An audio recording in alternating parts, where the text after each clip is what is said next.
નમસ્કાર દર્શક મિત્રો, આપ જોઈ રહ્યા છો કેબીસી ન્યૂઝ। હવે જોઈએ અગત્યના સમાચાર। ભાવનગર જિલ્લાના તળાજા સાંગાળાના કામરોલના વતની અને બનાસકાંઠામાં ફરજ બજાવતા પીએસઆઈએ જાનની બાજી લગાવી। કેબીસી ન્યૂઝ મારફત વિગતવાર સમાચાર જણાવીએ કે જાન્યુઆરી 2025માં પીએસઆઈનું પ્રમોશન મેળવનાર પીએસઆઈનું સાહસિકભર્યું કામ ગોહિલવાડના જાબાદ પીએસઆઈ શ્રી જયદીપસિંહ જોરુભા સરવૈયા કામરોલના વતની અને તાજેતરમાં જ પાલનપુરમાં પીએસઆઈ તરીકે પોસ્ટિંગ મેળવનાર નીડર સાહસિક અને નિષ્ઠાવાન અધિકારીએ જીવની પરવા કર્યા વગર ઉદયપુરમાં ગુજરાતના મોસ્ટ વોન્ટેડ આરોપીને પકડવા ગયા અને આરોપીએ પીએસઆઈ શ્રી જે સરવૈયા સાહેબ ઉપર ગાડી ચડાવીને જાનથી મારી નાખવાની કોશિશ કરી હતી। ભાવનગર ગોહિલવાડના બહાદુર અધિકારી સાહેબે પોતાની જીવની પરવા કર્યા વગર આરોપીને ગાડીના બોનેટ ઉપર ચડી ગયા અને આરોપી ફરાર। ચાલુ ગાડીએ બોનેટ ઉપરથી ફાયરિંગ કર્યું।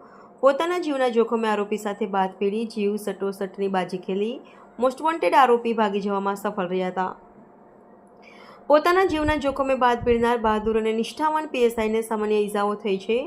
પોતાના જીવ સટોસટની બાજી ખેલનાર આવા બહાદુર અધિકારીના પિતા શ્રી જોરુભાભી સરવૈયા ભાવનગર એસટી નિગમમાં ડ્રાઈવર તરીકે ફરજ બજાવી નિવૃત્ત થયા છે।